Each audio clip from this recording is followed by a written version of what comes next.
Hola, ¿cómo les va, cuarto? Bueno, para el video de hoy les tengo que traer sí o sí a este italiano, Galileo Galilei, varias imágenes ahí que podemos encontrar en internet. Fue una de las primeras personas en empezar a preguntarse de forma experimental y de forma matemática por los movimientos acelerados, ¿sí? Puntualmente con los movimientos de caída que tienen que ver con la gravedad. Cuando un objeto cae, a veces puede parecer que cae siempre con la misma velocidad, pero en realidad no, está yendo cada vez más rápido porque lo acelera la gravedad, ¿sí? Lo atrae la gravedad y eso hace que caiga cada vez más rápido. Obviamente cuando metemos el aire en el medio, eso empieza a complicar el movimiento, entonces un objeto que cae contra el viento en algún punto alcanza una velocidad constante, pero si sacamos el aire del medio, la gravedad efectivamente hace que los objetos se aceleren hacia abajo.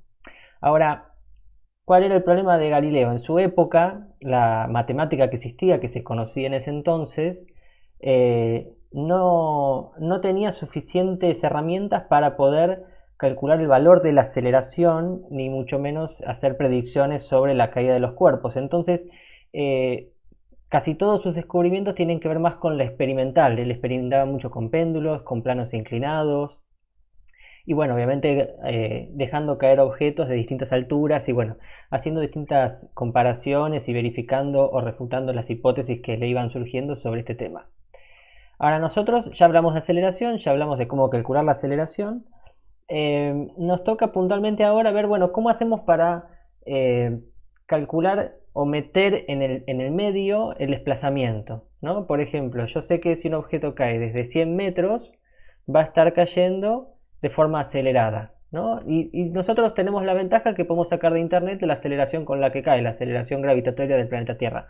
Pero ¿y si no tuviésemos ese dato y si por ejemplo yo les pidiese a ustedes que calculen con midiendo tiempo y distancia de objetos que caen, que calculen la aceleración con la que caen, ¿no? Suponete, con una regla podés, por ejemplo, marcar una altura sin manchar la pared, pero la podés marcar en la pared, no sé, por ejemplo, 2 metros de altura, soltar algo pesado, algo que no tenga mucha influencia el viento sobre su caída, y con el cronómetro del celular, más la ayuda de quizás un hermano o algún familiar, medir cuánto tarda. Entonces ahí tenés tiempo y tenés distancia. Con esos datos, ¿habría forma de que saques la aceleración de ese movimiento, la aceleración de esa caída y verificar, por ejemplo, este dato que encontramos en internet cuando buscamos aceleración gravitatoria? Bueno, puntualmente, Galileo no pudo dar con esta matemática, pero otra persona dedicada a la física y también a la matemática en realidad, Isaac Newton, lo que hizo fue desarrollar el cálculo diferencial para dar con esto, ¿no? Entonces, ¿qué hizo Isaac Newton? Lo que hizo fue considerar el diferencial, no, estoy haciendo lío. Lo que hizo fue, a ver, vamos a ver, fue considerar el diferencial de posición en función de un diferencial de tiempo para entonces. No, no, no, pará. Los chicos todavía no vieron derivadas integrales. Bueno, pero Newton hizo esto con esas matemáticas. Está bien, pero no te van a entender. Es un idioma desconocido para ellos, como si les hablaras en chino, ¿entendés? ¿Y pero qué hago entonces? Y explicarlo de otra forma. Bueno, vamos a tratar de hacer eso. Bueno, vamos desde el principio. Eso son dos rectas cruzadas que si las llamamos por ejemplo X e Y serían dos ejes cartesianos. Pero también podemos llamarlas de otra forma, como por ejemplo velocidad y tiempo, o si no, manzanas en función del tiempo, ¿no? Las cantidades de manzanas que comes en una cantidad de tiempo, o también podría ser infectados en función del tiempo. Este se hizo muy famoso últimamente, ¿no? La cantidad de infectados en días. Pero vamos con un ejemplo puntual. Vamos, por ejemplo, con ancho y profundidad. Ancho en metros y profundidad también en metros. Ahora, ¿qué podría estar representando esto? Por ejemplo, un salón, una habitación, un espacio, ¿no? Y acá en este espacio podemos tener, por ejemplo, una persona que de pronto está parada acá, está parada ahí, la represento con un punto, y luego está parada en otra posición, por ejemplo, acá, ¿no? Ponele que está en el ancho 1 metro, y en la profundidad 2. Y luego supongamos que está parada acá, que sería en 2, y supongamos, para continuar con la escala, 4, y así puede seguir. Ahora, si yo uno de estos puntos, lo que tengo sería la trayectoria de esa persona en esta sala con profundidad y con ancho, ¿no? En metros. Por ejemplo, este caso me estaría dando justo una línea recta. Ahora, el gráfico podría yo calcular cuánta área hay acá, debajo de esa recta que marca la trayectoria de la persona en la profundidad y ancho de una persona. Y si hago esa cuentita muy rápido, sería un triángulo, así que es base por altura sobre 2. La base son 2 metros por la altura, que serían 4 metros, sobre 2 porque es un triángulo. Toda esta cuenta sería 2 por 4, 8, 8 sobre 2, 4. Pero si multiplico los metros, me quedan metros cuadrados. Entonces estoy calculando la superficie que hay en esta parte de la habitación. Es decir, la trayectoria de la persona fue entre la profundidad y el ancho, y toda esta parte de acá sería la superficie de esa parte que está hacia la derecha de la persona, si estuviese caminando para allá, que son 4 metros cuadrados. Vamos con un ejemplo más de lo que estábamos hablando últimamente, que es movimientos. Entonces vamos a hacer uno donde tengamos velocidad y tiempo. Supongamos, por ejemplo, un auto que se está moviendo siempre con la misma velocidad. Una velocidad, para usar números fáciles, 20 km por hora. Entonces vamos a marcar acá 20 km por hora. Y supongamos que esta persona o este auto se empieza a mover. Entonces está acá en el tiempo cero. 1 hora después mantiene la misma velocidad. 2 horas después también. 3 horas. 4 horas después. Siempre la misma velocidad. 1 hora, 2 horas, 3 horas, 4 horas. Siempre la misma velocidad. Puedo unir estos puntos porque la velocidad es constante con una línea recta que me queda ahí. ¿Qué pasa si de vuelta calculo toda esta superficie que está acá debajo? Este es un rectángulo, así que solamente tengo que hacer base por altura. La base es el tiempo, 4 horas tengo de base, por la altura, que es todo esto, 20 km por hora. ¿Esta cuenta cuánto me da? Me da 80, pero ¿qué pasa con las unidades? Antes, cuando hacíamos profundidad por ancho, metros por metros, me quedaba metros cuadrados y eso era una superficie, pero ahora tengo kilómetros por hora por horas. Horas arriba y horas abajo se cancela y me queda solamente kilómetros. ¿Esto es una distancia? Vamos a revisarlo. Nosotros teníamos una fórmula para calcular distancia con velocidad y tiempo.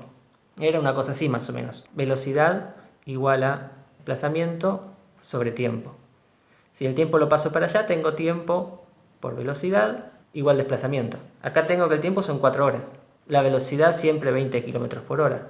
Y esto, si lo hago la cuenta, me da de vuelta 80 horas con horas chau, kilómetros. O sea que sí, calculamos la distancia. Cuando calculamos la superficie para un gráfico de velocidad en función del tiempo, lo que conseguimos al calcular esta superficie debajo de la recta es la distancia o el desplazamiento de un movimiento con velocidad constante. Ahora, ¿qué pasa si llevamos esto a movimientos con aceleración? Empecemos haciendo entonces de vuelta el gráfico para velocidad y tiempo. Supongamos, por ejemplo, un auto que, como está con aceleración, aumenta su velocidad. Entonces empieza con, por ejemplo, esta velocidad, que voy a llamar velocidad inicial. Luego tiene, un rato después, una velocidad mayor, y luego mayor, y luego mayor, y luego mayor. Porque la velocidad está aumentando con aceleración constante. Hasta que hasta este punto que tendría su velocidad final. Si de vuelta quiero conocer el desplazamiento, lo que puedo hacer es calcular toda la superficie que hay debajo de esta gráfica. Pero esto no es ni triángulo ni rectángulo. Ahora, puedo hacer una trampa, puedo decir que, por ejemplo, toda esta superficie es como hacer este rectángulo más este triángulo. Para conocer todo el desplazamiento de este movimiento con aceleración, calculo el rectángulo, o la superficie del rectángulo, más la superficie del triángulo. ¿Cuál es la base del rectángulo? Todo el tiempo que duró el movimiento. De base tiempo. ¿Cuál es la altura del rectángulo? sería todo esto de acá, o sea, la velocidad inicial, más base por altura sobre 2. La base del triángulo es la base del rectángulo, es la misma base, tiempo, por. ¿Cuánto es la altura del triángulo? Todo esto de acá. Pero cuidado, no te confundas. La altura del triángulo no es la velocidad final. Le tengo que restar toda esta parte, porque la altura del triángulo no es la altura del triángulo más el rectángulo. Te doy un ejemplo muy rápido. Si por ejemplo la velocidad inicial fuese, no sé, 20 km por hora y la velocidad final fuese 40 km por hora, todo esto de acá sería 40 menos 20, o sea, esta parte de acá sería 20. Es un incremento de 20 desde acá hasta acá. Entonces, a esta parte puedo hacer la cuentita esa bien rápido que te decía. La parte de arriba menos la parte de abajo. O puedo escribir directamente triángulo de corta para representar eso. Todo sobre 2 porque es la superficie del triángulo. Y ya está. Ahí tengo entonces una fórmula para calcular el desplazamiento de distancia para un movimiento con aceleración constante. Si quisiera, puedo meter dentro de esta fórmula la palabra o el símbolo de aceleración. Mira qué rápido. Aceleración es cambio de velocidad en función del tiempo. Si el tiempo lo paso multiplicando, tengo que cambio de velocidad es todo esto. Entonces todo esto, si es todo esto, lo puedo meter ahí dentro. Vuelvo a escribir entonces todo esto, pero cambiando esto por esto. El desplazamiento para movimientos con aceleración es tiempo por velocidad inicial más tiempo por, en vez de escribir esto, voy a escribir todo esto, tiempo por aceleración sobre 2. Tiempo por tiempo es tiempo al cuadrado, así que de vuelta puedo achicar un poco la fórmula. Y ya está. Ahí tengo una forma para calcular la distancia de desplazamiento en movimientos con aceleración constante.